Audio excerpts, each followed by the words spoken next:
મહત્વના સમાચાર અમદાવાદમાં એન્ટી કરપ્શન બ્યુરોએ કરી છે સૌથી મોટી કાર્યવાહી।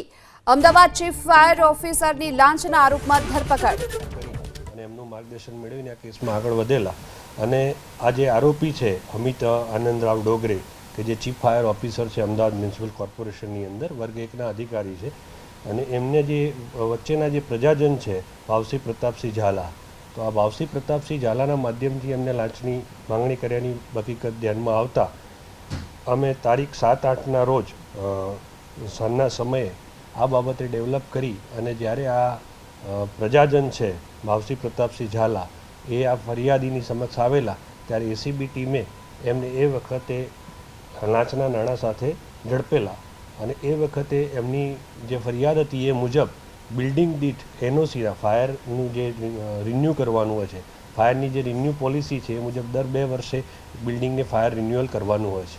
તો એ ફાયર રિન્યુઅલના પેટે દરેક બિલ્ડિંગ દીઠ 6,000 રૂપિયાને પ્રમાણે 6 બિલ્ડિંગના 36,000 રૂપિયાની માંગણી કરેલી અને 36,000ની માંગણી કરતાં આ ભાવસિંહ પ્રતાપસિંહ ઝાલા જે પ્રજાજન છે એ એસીબીની ટીમના હાથે રંગે હાથે પકડાઈ ગયેલા। ત્યારબાદ એમને પકડાતા જે આ અમિત કુમાર આનંદરાવ ડોગરે છે જે અત્યારે chief of fire officer Ahmedabad છે એમની સાથે એ વાતનું સમર્થન માટે કરતાં એમને હેતુલક્ષી વાત કરતાં એ પણ એમનું સંડોવણી ધ્યાને આવતા આ બંને આરોપીઓને એસીબી વડોદરાની ટીમ દ્વારા એ દિવસે અટક કરવામાં આવેલા છે અને આજની તારીખમાં 31 અટક કરી અને આગળની કાયદેસરની કાર્યવાહી શરૂ કરવામાં આવેલ છે।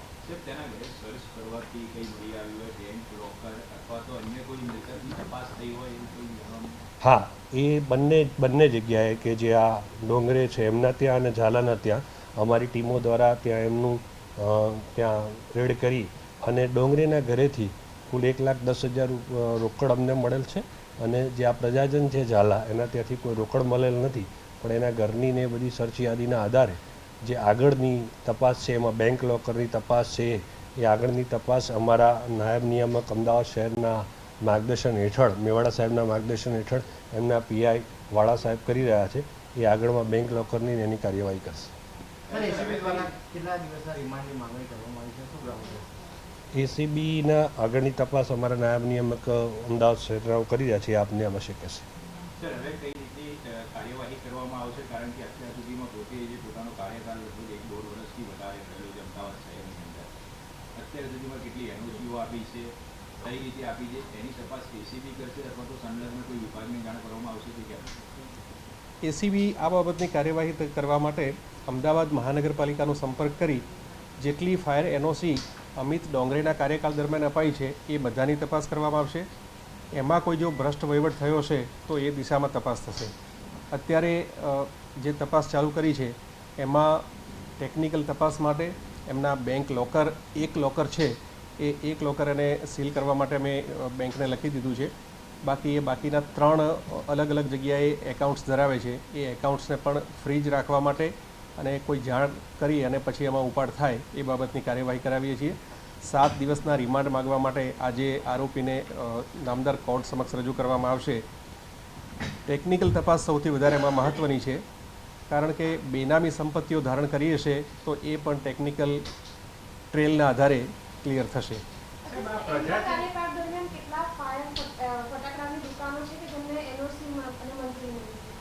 અમદાવાદ મહાનગરપાલિકાનો સંપર્ક કરી એ બધી વિગતો મેળવાશે, એ હજી તપાસમાં આગળ ખુલશે।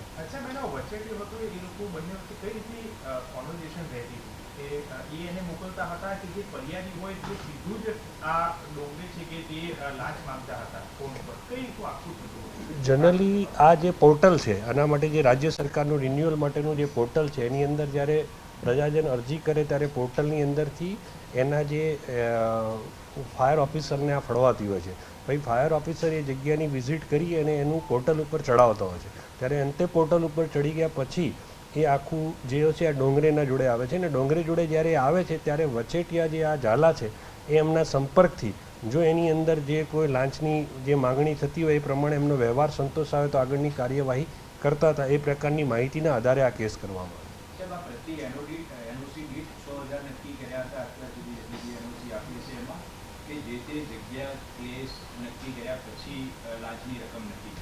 અત્યારે આ કેસમાં તો 6,000 રૂપિયાના દરથી અમને જાણવા મળે છે, પણ એ આગળની તપાસમાં વધુ માહિતી જાણવા મળશે. સાહેબ, એના વિરુદ્ધમાં એસીબીમાં કોઈ અત્યાર સુધીમાં અરજી આવી ચૂકી છે ખરી?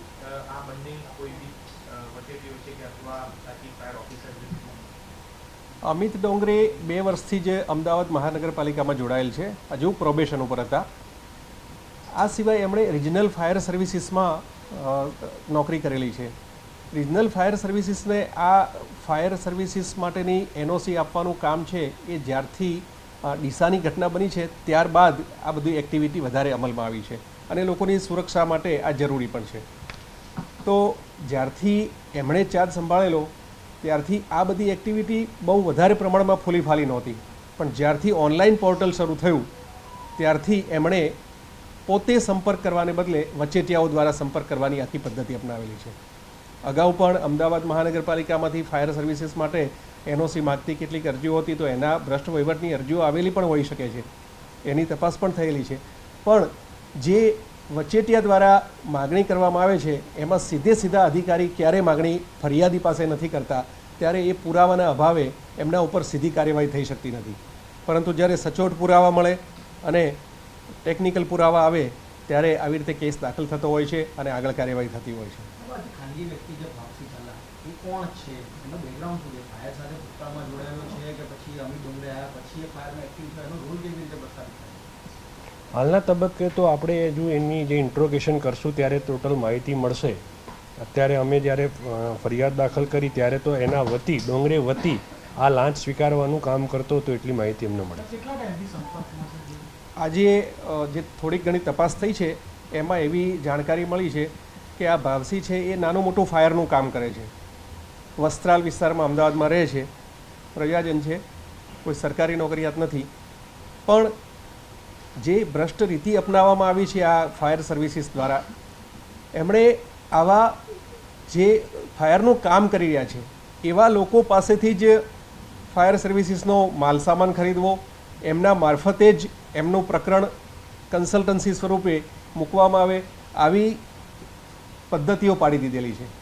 એટલે સીધા અધિકારી લાંચ માગવાને બદલે આવા કન્સલ્ટન્ટ મારફતે લાંચ માગી અને એમનો વહીવટ પૂરો કરતા હોય છે.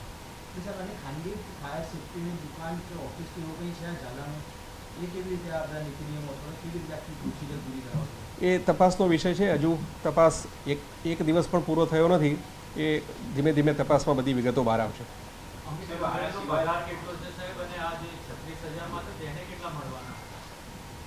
એ તપાસનો વિષય છે. હજુ ઘણી બધી તપાસ બાકી છે. સર, હવે આ જે ચીફ ફાયર ઓફિસર પકડાય છે, જે અલગ અલગ ફાયર સ્ટેશનના ડિવિઝનલ ઓફિસર છે, એનઓસી આપવા માટે એમનો કોઈ રોલ હોય છે, અથવા તો આપણે એ પણ તપાસ કરીશું કે એમના જે તે વિસ્તારની અંદર પર્ટિક્યુલર એમના દ્વારા કોઈ જગ્યાએ ભ્રષ્ટાચાર આચરવામાં આવ્યો? ફાયર સર્વિસીસનું કામ છે એમાં છેક નીચેની કક્ષાએ એટલે કે તાલુકા કક્ષાએ જે ઓફિસો હોય છે એમનો અભિપ્રાય આવે પછી છેક લાસ્ટમાં આ તો ફક્ત મહાનગરપાલિકાની વાત આપણે અત્યારે હાલ કરી રહ્યા છીએ, પણ જે રાજ્યમાં બીજી પણ ઓફિસો છે એમાં પણ આ જ છે. આખી હાયરાર્કી છે તાલુકા અને જિલ્લા લેવલે, અને પછી છેક રાજ્યના સ્ટેટ લેવલે આનું પોર્ટલ છે એમાં મુખ્ય અધિકારી જે હોય છે એ મંજૂરી આપતા હોય છે. એટલે મહાનગરપાલિકામાં પણ એમના રિજનલ કે પછી ઝોનલ અધિકારી હશે જ. અમારે એ આખું ટ્રેલ હજી મેળવવાનું બાકી છે, એ તપાસ દરમિયાન મેળવીશું. કેટલા લોકો એમાં અભિપ્રાય આપતા હોય છે, કેટલા લોકો ફિલ્ડ વિઝિટ કરતા હોય છે અને છેલ્લે એને આખરી મંજૂરી કોણ આપતા હોય છે, એ બધો તપાસનો વિષય છે. તપાસ દરમિયાન બધી હાયરાર્કી લેવામાં આવશે. એક જ ખાનગી વ્યક્તિ રાખ્યો છે કે વિસ્તારમાં અલગ અલગ જગ્યાઓ ઉપર અન્ય કોઈ વ્યક્તિઓ રાખ્યા છે કે કેમ પ્રાથમિક પૂછપરછમાં કંઈ સામે આવ્યું? પ્રાથમિક પૂછપરછમાં આવી વ્યક્તિઓ બહુ શાતિર હોય છે, કોઈ માહિતી આપતા નથી હોતા. માહિતીઓ કઢાવવા માટે અને એ બધી એમના ટેલિફોન ઉપરથી બધી ટ્રેલ મેળવવા માટે રિમાન્ડ માગી અને વિગતવાર તપાસ કરીશું ત્યારે બધું સ્થાપિત થશે. બહુ કોઈ લાંબો સમય નથી થયો. ભાવસી ઝાલા પહેલી જ વાર આમના સંપર્કમાં આવ્યો છે એવી આજે ફક્ત પ્રાથમિક તપાસમાં ખબર પડી છે, પરંતુ આગળ જેમ જેમ એમની ટેલિફોનિક ટ્રેલ મેળવશું ત્યારે વધારે ખબર પડશે કે ક્યારથી સંપર્કમાં